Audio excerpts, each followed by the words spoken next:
Imagine a country drowning in poverty, food shortages, and isolation from the rest of the world. Now imagine its supreme leader living in unimaginable luxury. Gold-plated yachts, a $50 million car collection, 17 private mansions. This isn't fiction. This is North Korea. And this is Kim Jong Un. While his people live in silence and fear, he lives in unimaginable luxury. Think armored limos, private jets, exotic horses, underground bunkers.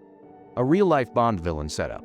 But here's the kicker, he's not just a ruthless dictator. He's one of the richest heads of state in modern history, with a net worth conservatively pegged at $5 billion.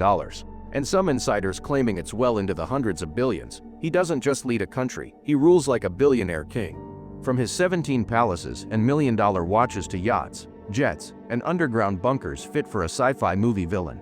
Kim's empire of luxury is unlike anything you've ever seen, especially when compared to the broken country he governs. So, if you're ready to see how deep this rabbit hole goes in, trust me, it goes deep. Hit that like button, subscribe, and turn on notifications so you never miss a drop.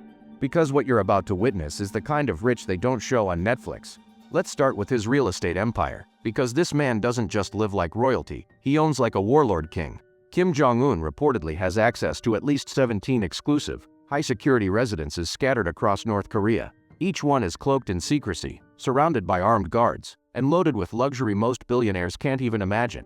His main stronghold, the infamous Ryansong residence, located just east of Pyongyang. This isn't a mansion. This is a hyper-fortress covering more than 2,800 acres, about the size of London's Heathrow Airport, hidden behind layers of electric fencing, anti-aircraft defenses, and no-fly zones. It features private lakes, massive banquet halls, ice spa, a cinema, a 15-meter-wide Olympic pool with a water slide, and even a nuclear-proof underground bunker, reinforced with iron rods and lead-lined concrete. Some reports suggest it also includes an underground tunnel system connecting to nearby military installations and emergency exits. But that's just one.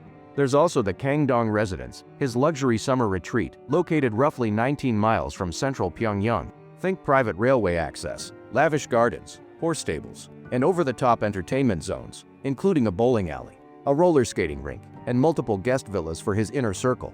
And then there's the coastal flex, the Wonsan Resort. This one's planted right along the east coast, flaunting oceanfront villas, private white sand beaches, and even its own deepwater harbor big enough to dock his personal yachts and military vessels.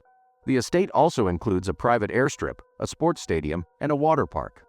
All used by Kim, his guests, and high-ranking officials. In a nation where most citizens can't even afford proper electricity, the supreme leader is running a whole network of billionaire hideouts, each more fortified and luxurious than the last. Now let's talk about what Kim rolls in. His car collection is pure insanity. We're talking over 100 high-end vehicles, including a Mercedes Maybach S600 Pullman Guard, fully armored and worth around $1.7 million. He also owns multiple Rolls-Royce Phantoms, Lamborghinis, Bentleys, and Audi. These aren't just luxury cars. These are militarized fortresses on wheels, decked out with grenade-proof armor, bulletproof glass, and custom interior security systems. Kim's not just flexing on land, he dominates the skies and seas like a boss.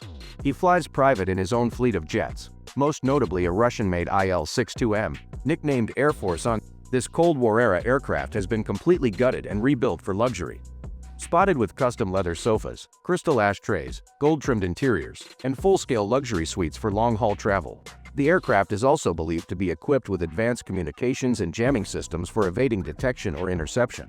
He also owns a Ukrainian-made Antonov An-148, a mid-sized jet used for shorter regional missions, often seen flying to nearby nations like China or Russia for secretive diplomatic or personal trips. Both jets are guarded like military assets, and they often fly with decoy aircrafts or under tight air escort, just to make sure nobody gets near the supreme leader in the skies. When it comes to the sea, he doesn't cut corners either. Kim cruises on a 95-foot yacht worth around $7 million, decked out with jacuzzis, helipads, marble-lined bathrooms, and luxury dining salons straight out of a Bond villain's fantasy. Satellite imagery has caught these yachts anchored off Wonsan's private marina. While most of the country experiences daily blackouts and food shortages, there are even rumors he owns multiple vessels, each tailored for different purposes, from diplomatic meetings to high-security leisure trips. Kim Jong Un's taste is expensive and global. In 2016, he reportedly dropped $67,000 just on imported cheese from Italy. Then there was the $59,000 on chewing gum. Not joking.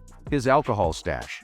Try $5 million on whiskey, $2 million on vodka, and thousands more on French wine, Brazilian coffee, and luxury champagne. Watches. Kim has been seen wearing a $660,000 Patek Philippe Skymoon Tourbillon. Despite a ban on luxury exports to North Korea, he reportedly owns over $8 million worth of high-end watches, including brands like Vacheron Constantin, Movado, and IWC. His wife, Ray Sol-Ru, is often spotted with Christian Dior bags and designer heels, flaunting wealth even on state visits. Kim has an obsession with Russian purebred horses. He's imported over 130 horses, spending more than $580,000. He famously rode a white stallion up Mount Paektu in a choreographed propaganda video. As for golf, he has several private courses, each costing around $5 million to build and $500,000 per year to maintain. His father, Kim Jong Un, claimed he hit 11 holes-in-one in a single round. Looks like the delusion runs in the family. Security around Kim is tighter than Fort Knox.